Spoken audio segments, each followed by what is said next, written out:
So hi everyone, today we'll be discussing the problem C from the latest Codeforces round 743 div 2, and let's see what the problem says. So the problem states that you have been given n chapters, you have been given a book and the book has n chapter. Each chapter has a specified list of other chapters that need to be understood in order to understand this chapter. So if you are at a particular chapter, then what is the prerequisite to understand that particular chapter? So to understand a particular chapter, there will be a prerequisite that you need to understand a couple of more or a few more chapters before that, right?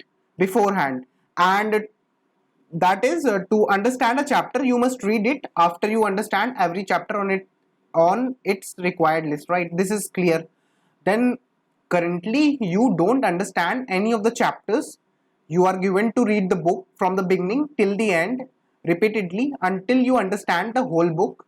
Note that if you read a chapter at a moment when you don't understand some of the required chapters, you don't understand this chapter, right? So let's read this statement. This is quite interesting. Currently you don't understand any of the chapters, so initially you will not be understanding any of the chapters. You are going to read the book from the beginning till the end repeatedly until you understand the whole book. Note that if you read a chapter at a moment when you don't understand some of the required chapters, you don't understand this chapter also, right? This is also clear.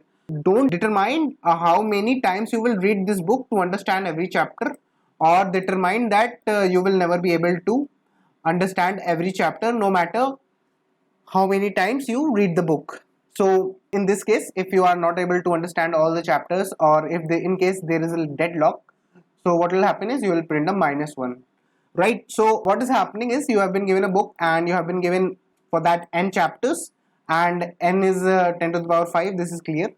Then what will happen is the n lines, the ith line will contains ki number of chapters, where the ith chapter, for the ith chapter where ki consists of an array and each element of the array is the chapter that you require to understand beforehand to understand the ith chapter, right? This is also clear. So the problem seems a bit complex, but even if you read it once, you see that there is a dependency over here. So in case of dependencies, what you do is, you can see that this is a directed graph, and in the directed graphs what we usually do is we usually try to apply topological sort, because if we know that something needs to be done before another thing to happen, or there is a prerequisite for a particular task to happen before that particular task can take place, so in such cases we use topological sort, right? So I'll come to the problem statement, but let's look at the test cases. So I have read the first test case. Let me draw it once.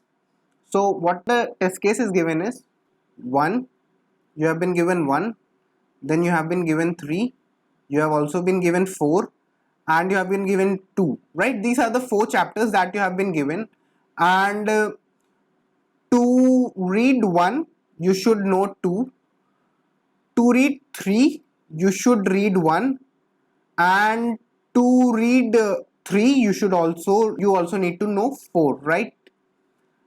This is the dependency graph, or this is the graph. This is the first test case that has been given to us, right? First test case that has been given to us. Let's now try to understand what will originally be happening. So what will happen is, let's read the problem statement once more. So you have to determine how many times you will be reading to read the entire book. So what will happen is, let's start the first iteration. You have 1, you have 2, you have 3, you have 4, right? You have 4 chapters. This is very clear from the problem statement. So now what you will do is, first of all you start the first iteration. This is our first iteration.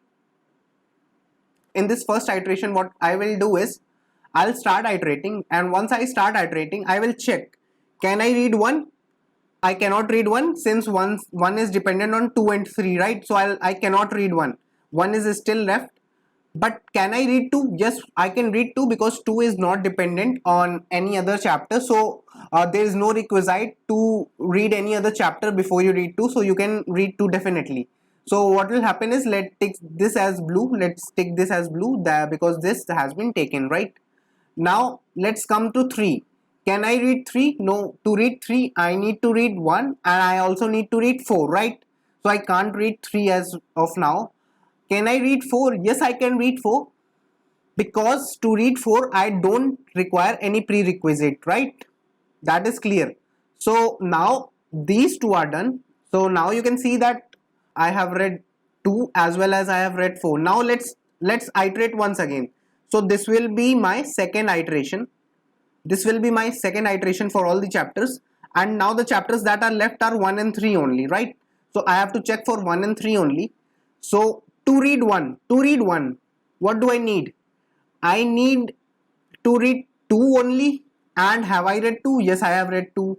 So I can read 1 as well, because since I have done the prerequisite that was required from me, and the prerequisite was that I end up reading the book 2, that is done.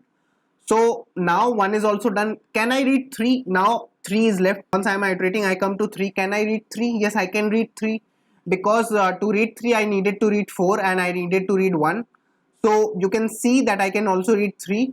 In 2 iterations I can say that in 2 iterations I can read the book. So this is the topological sorting or topological order. Using topological sort I have done this reading. Now if you will try and analyze the second test case that has been given to us for this problem, so you will find a deadlock. That what will happen is every chapter will require some understanding of other chapters. So in that case there will be a deadlock that will be occurring, and it will not be possible to read all the chapters. So you will be simply printing -1. In the third test case, what will happen if you will draw the dependency graph or the directed graph, then what you will say is in one iteration alone you can read all the books. Then if you will draw the fourth test case, then you will see that in the second iteration you will be able to read all the chapters, and in the last test case what will happen is in 5 iterations you will be able to read all the problems, right? Now the question comes, like, this is clear that how you can apply topological sort, right? This is quite clear to you that to counter this problem, what you need to do is you need to apply topological sort, right? You need to do topological sort.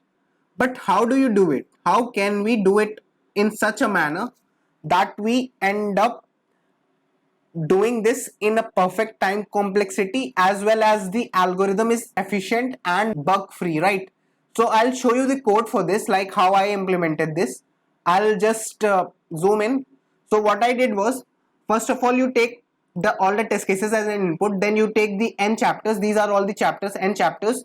Then what you do is you simply declare a graph like the adjacency list for G, that the size will be n+1. I am taking a 1 based indexing. If you want you can take 0 based indexing as well, that is up to you. Then I'll take in degree, and initially I'll initialize the in degree for all as 0. Then I'll also take out degree for all the nodes. What in degree will tell is the number of nodes that are dependent on me, right? The number of nodes whose arrows are coming towards me, and out degree is how many arrows I am sending towards another node. And this is the RG, that is the reverse graph, right? This is, I will also try to store the graph in a reverse manner as well. I'll show you. So once you are done with that, you take k as an input. Then what you do is you simply iterate from 1 to k, and you take all of your nodes as an input. You increase their in degree and out degree as well. In degree and out degree both. Why? Because I'm trying to build a graph as well as a reverse graph, right? So for a particular I, you push back x into that particular adjacency list, and for a particular x you try to push I. So this is the reverse graph that I am trying to build. I'll tell you why. So once you are done with that, you declare a q.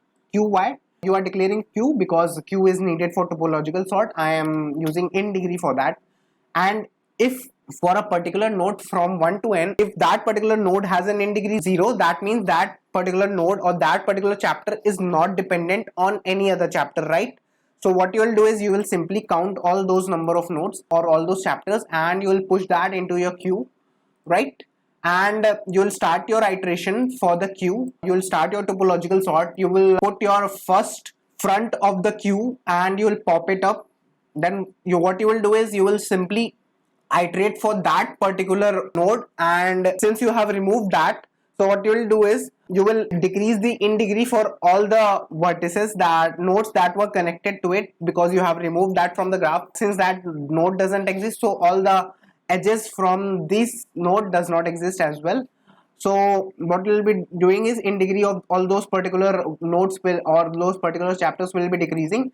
And if in case if you find a node in that particular adjacency that is 0, then you count it and push it into your queue.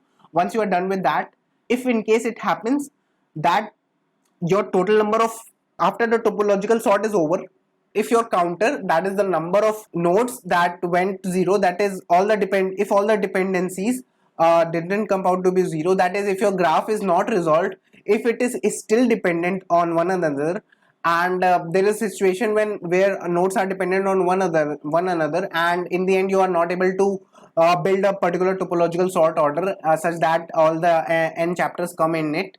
So in that case you will be printing -1. Otherwise what you will do is you will simply declare as answer as 0, then you declare a set. I'll tell you why. So if out degree for a particular index from 1 to n, for a particular chapter from 1 to n is 0, then you insert it into your set. Once it's done, you put a while loop. Why? You try to check if your set is not empty. Then what you do is you increment your answer. Answer is the number of iterations that I'll be doing for my what?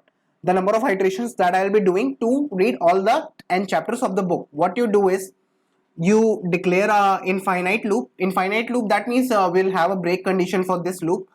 Initially you try to run it as much as it can. Initially you do not put a terminating condition to it. Then you do a upper bound. Why? You do a upper bound, and for the previous you try to find its upper bound in the set, and once you have found it, if it is not equal to the set of n, if you have found an upper bound, then you can break. If that is not the case, if iterator isn't pointing to the end, right? So if you point to the end, you simply break. But if your iterator is not pointing to the end, then what you do is that particular iterator points to your new previous, and you store that previous by putting a pointer it, and you simply erase it, and you iterate for all the notes, all the chapters for that particular previous chapter, and you decrease their out degree one by one. And if you get any out degree as 0, then what you simply do is you insert it into your set. And once that's done, once your set gets over, then after that the answer that you will be getting is, or the counter that you will be getting is the number of times you will be iterating through your book for reading all the chapters, right? So this was the code from my side. I will provide the link of the code in the description. In case if you have any doubt with this question, or if you have any other approach, you can mention that in the comments, and I'll love to know that approach, and we can discuss upon it in the comments. In case if you like the video, then make sure to hit the like button and subscribe the channel as well. Thanks a lot everyone.